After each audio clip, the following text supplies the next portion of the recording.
Hello प्यारे बच्चों, इस वीडियो में हम पढ़ेंगे चैप्टर नंबर 8। साइंस की बुक है मेरे पास क्लास 5th की, और लेसन नंबर 8 है जिसका नेम है इंटरडिपेंडेंस इन नेचर, प्रकृति में आपस में निर्भरता। शुरू करते हैं बच्चों।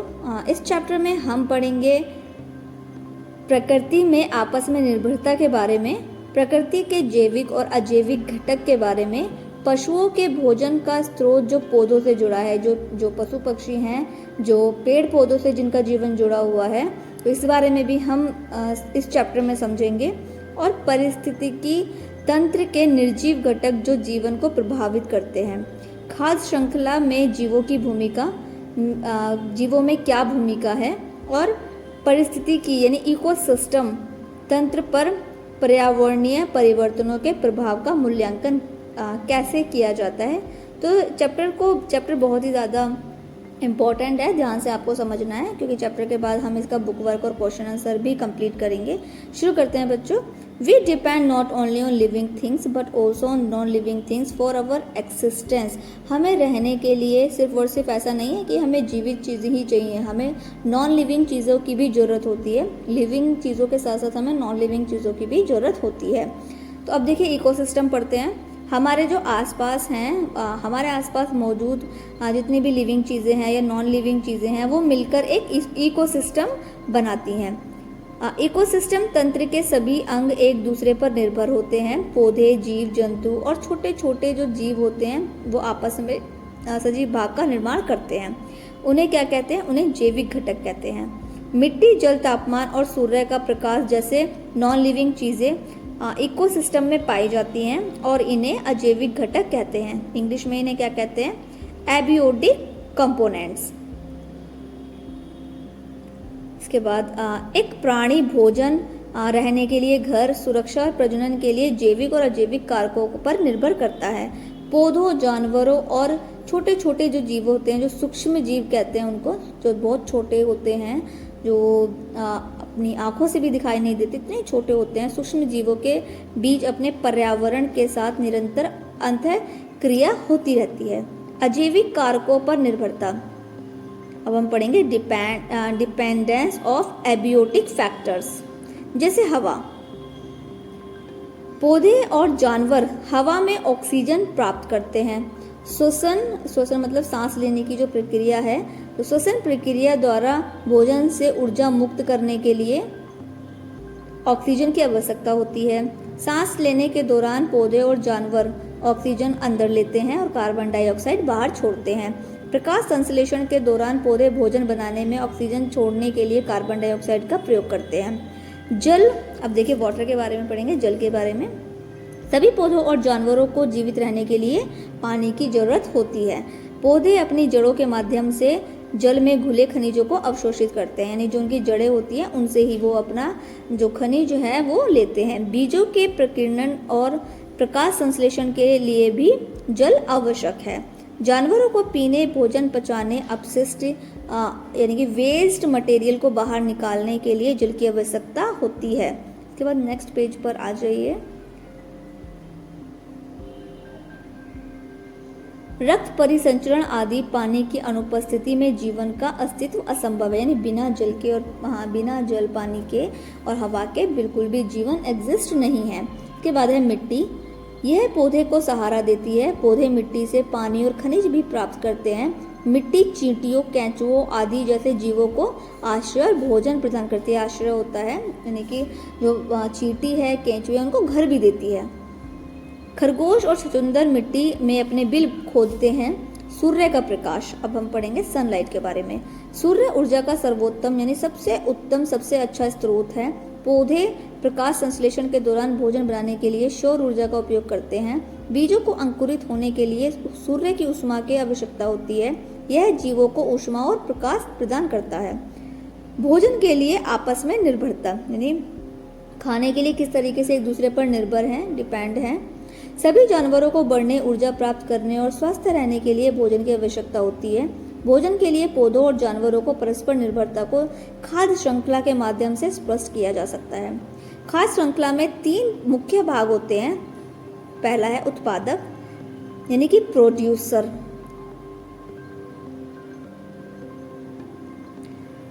हरे पौधे का उत्पादक के रूप में जाना जाता है। जो हरा पौधा होता है वो उत्पादक के रूप में जाना जाता है। वे पर्यावरण में निर्जीव पदार्थ जैसे जल, कार्बन डाइऑक्साइड और सूर्य का प्रकाश संश्लेषण करते हैं।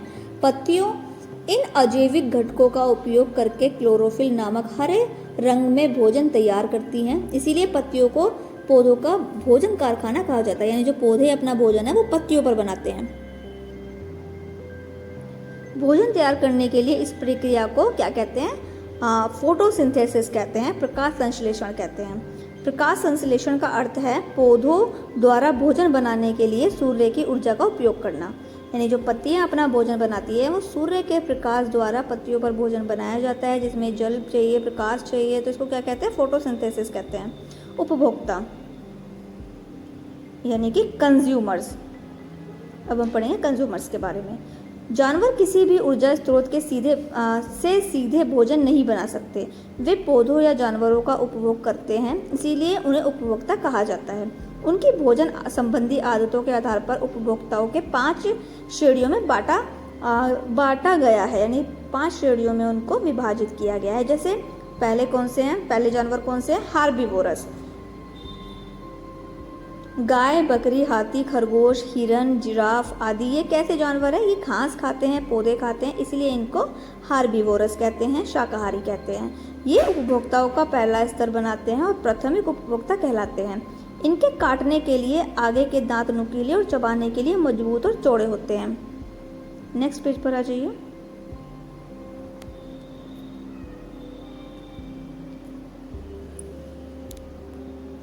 इसके बाद है कार्निवोरस। नेक्स्ट पेज पर कार्निवोरस किसको कहते हैं?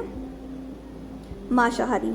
शेर, बाघ जैसे जानवर बाज, चील आदि अन्य जानवरों का मांस खाते हैं, इसीलिए इन्हें मांसाहारी कहा जाता है। वे शाकाहारी जानवरों को खाते हैं, इसीलिए इन्हें उपभोक्ता कहा जाता है। बदले में इन जानवरों को बड़े शिकारी खा जाते हैं। उदाहरण के लिए नेवला सांप को खा जाता है। ये अगले स्तर के उपभोक्ता होते हैं, जिन्हें तृतीयक उपभोक्ता कहा जाता है।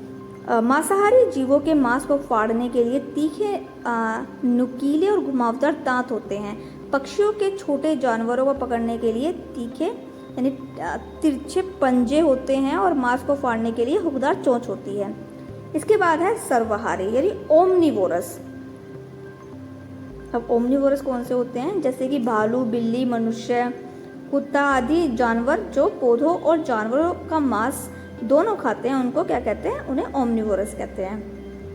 मांस या हड्डी को चबाने के लिए उनके पास मजबूत पीसने वाले दांत होते हैं। सर्वाहारी जीवों को यानी ओमनिवोरस जीवों को द्वितीयक उपभोक्ता कहा जाता है। इसके बाद देखिए परजीवी यानी पैरासाइट्स। अब पैरासाइट्स कैसे होते हैं? जो पिस्सू आदि जैसे जानवर दूसरे जीवों पर रहते हैं, जीवों को नुकसान पहुंचाकर नुकसान पहुंचाते हैं, उन्हें परजीवी कहा जाता है। कई परजीवियों के पास अपने पोषक से जुड़ने के लिए एक हुक, पंजे या चूसने वाले उपकरण होते हैं। आमतौर पर परजीवियों के पास या तो चूसने वाले उपकरण जैसे जॉक होता है या छेदने और चूसने वाले मुखांक जैसे पिस्सू होता है। इसके बाद है स्कैवेंजर्स कौन होते हैं? जैसे गिद्ध जैसे जानवर, सियार, कोए आदि मृत और सड़ते हुए जानवरों का मांस खाते हैं, जिन्हें क्या कहते हैं? जिन्हें स्कैवेंजर्स कहते हैं। ये जानवर पर्यावरण को साफ रखने में मदद करते हैं। इसके बाद है लास्ट डिकम्पोजर्स कौन से होते हैं? अंत में पारिस्थितिकी तंत्र का अंतिम भाग अपघटकों से बनता है। ये मुख्य रूप से बैक्टीरिया और कवक होते हैं जो मृत हुए पदार्थों को खाते हैं और उन्हें विघटित करते हैं यानी उन्हें खत्म करते हैं। इसके बाद नेक्स्ट पेज पर आ जाइए।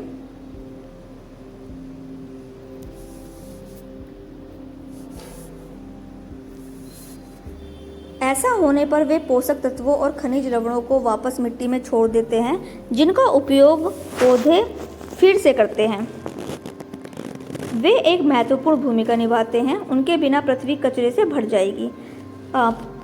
इकोसिस्टम में प्रत्येक भागीदार की एक महत्वपूर्ण भूमिका होती है और यदि कोई दूसरों पर हावी हो जाता है तो इकोसिस्टम में समस्याएं उत्पन्न हो सकती हैं।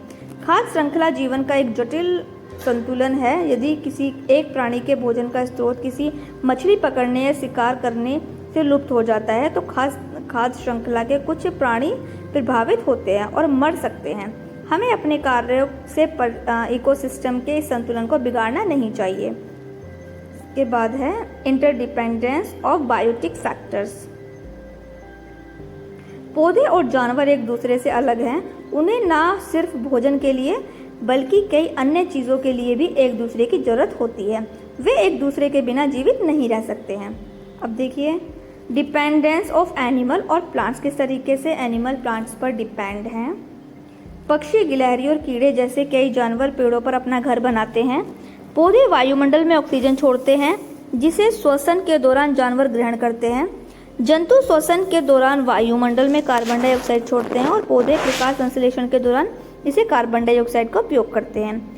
कई कीट परागण के माध्यम से प्रजनन में मदद करते हैं। मधुमक्खियां और तितलियां फूलों से रस इकट्ठा करती हुई पराग को एक फूल से दूसरे फूल तक ले जाती हैं।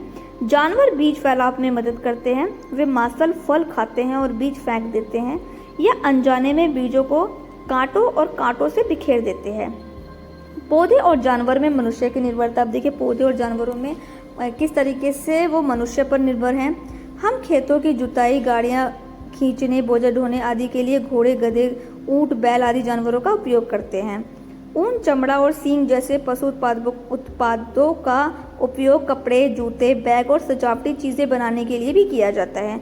हम फर्नीचर और घर के कई अन्य चीज़ बनाने के लिए लकड़ी और इमारती लकड़ी के लिए पौधों पर निर्भर हैं। तो हम लोग भी प्लांट्स पर निर्भर हैं, जानवरों पर निर्भर हैं। इसके बाद नेक्स्ट पेज पर पौधों के रेशों का उपयोग कपड़ा, रस्सी, कागज आदि बनाने में किया जाता है। हमारे कपड़ों को रंगीन करने के लिए पौधों से अनेक रंग प्राप्त किए जाते हैं। कई पौधों के बीज तेल से भरपूर होते हैं और तेल निकाला जा सकता है। इनके कई उपयोग हैं जैसे स्नेहक, प्रकाश के लिए ईंधन, पेंट और वर्निश में, लकड़ी के संरक्षण के रूप में, जलरोधक आदि। औषधियाँ, रबड़, रेजिन आदि भी पौधों से प्राप्त होती हैं। तो हम प्लांट्स पर भी निर्भर हैं और एनिमल्स पर भी निर्भर हैं। तो इस तरीके से इकोसिस्टम चलता है।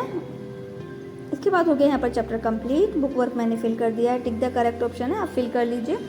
नेक्स्ट पेज पर है फिलिंग द ब्लैंक्स, फिल कर लीजिएगा। नेम द फॉलोइंग भी मैंने फिल कर दिए हैं। जैसे पौधे द्वारा भोजन तैयार करने की प्रक्रिया को कहते हैं फोटोसिंथेसिस। जीवित चीज़ों के लिए ऊर्जा का अंतिम स्रोत क्या है? सन। जीव जो पौधे और उन्हें नुकसान पहुंचाने के लिए जानवरों पर जीवित हैं वो क्या है? पैरासाइट्स। एक स्थान से दूसरे स्थान पर भोजन के पहुंचने की सतत प्रक्रिया क्या है? बच्चों? Food chain. और परिस्थिति की यानी कि इकोसिस्टम की निर्जीव चीज़ें क्या है? अजैविक। तो ये मैंने यहाँ पर फिल कर दिया है। इसके बाद गिव रीज़न भी मैंने आगे पेज पर दिए हुए हैं, साइड वाले पेज पर आपको शो हो रहे होंगे, वहाँ से आप नोट कर लीजिएगा। ट्रू फॉल्स मैंने फिल कर दिए हैं। यहाँ पर रीजंस में हमें बताना है, हमें 2 रीजंस हमें बताने हैं, जिसमें फर्स्ट वाले में है पौधों की पत्तियों को भोजन का कारखाना कहा जाता है, क्यों? सफाई कर्मियों को पृथ्वी की सफाई दस्तक कहा जाता है, क्यों? तो इस तरीके से 2 रीजंस बताने हैं, मैंने यहाँ पर फिल कर दिए हैं, आप फिल कर लीजिएगा। क्वेश्चंस के आंसर भी मैंने साइड वाले पेज पर फिल कर दिए हैं, आप फिल कर लीजिएगा। जी वाला भी मैंने कंप्लीट कर दिया, इसमें एग्जाम्पल देने हैं 2 एनिमल्स के, मैंने फिल कर दिया है, आप फिल कर लीजिएगा। एक बार क्वेश्चन आंसर समझ लेते हैं। इकोसिस्टम क्या है? फर्स्ट वाले में ये बताना है। फोटोसिंथेसिस की प्रक्रिया को समझाना है सेकंड वाले में। थर्ड वाले में खाद्य श्रृंखला यानी कि फूड चेन के बारे में बताना है। और लास्ट वाले में जो स्कैवेंजर्स होते हैं वो किस तरीके से एनवायरनमेंट को क्लीन करते हैं वो बताना है। तो यहाँ पर ये हो गया हमारा चैप्टर कंप्लीट। आने वाली नेक्स्ट वीडियो में हम नेक्स्ट चैप्टर को पढ़ेंगे। बच्चों अगर आपको चैप्टर अच्छे से समझ में आ गया है तो वीडियो को लाइक करना मत भूलिएगा और मुझे कमेंट करके भी बताइएगा और बच्चों को भी शेयर कीजिएगा ताकि और बच्चे भी अच्छे से चैप्टर को समझें और उसका बुक वर्क भी फिल करें। अगर अभी तक आप हमारे चैनल से नहीं जुड़े हैं तो चैनल को सब्सक्राइब कर लीजिए और बेल आइकन ऑन कर लीजिए, जिससे कि आने वाली वीडियो का लिंक आपको सबसे पहले मिल जाए, नोटिफिकेशन आपको सबसे पहले मिल जाए। डिस्क्रिप्शन बॉक्स चेक कर लीजिएगा, उसमें आपको मिल जाएंगी काफ़ी सारी क्लासेस की सॉल्यूशन के साथ में वीडियो, तो वो आप चेक कर लीजिएगा। Watch more videos, like, share and subscribe.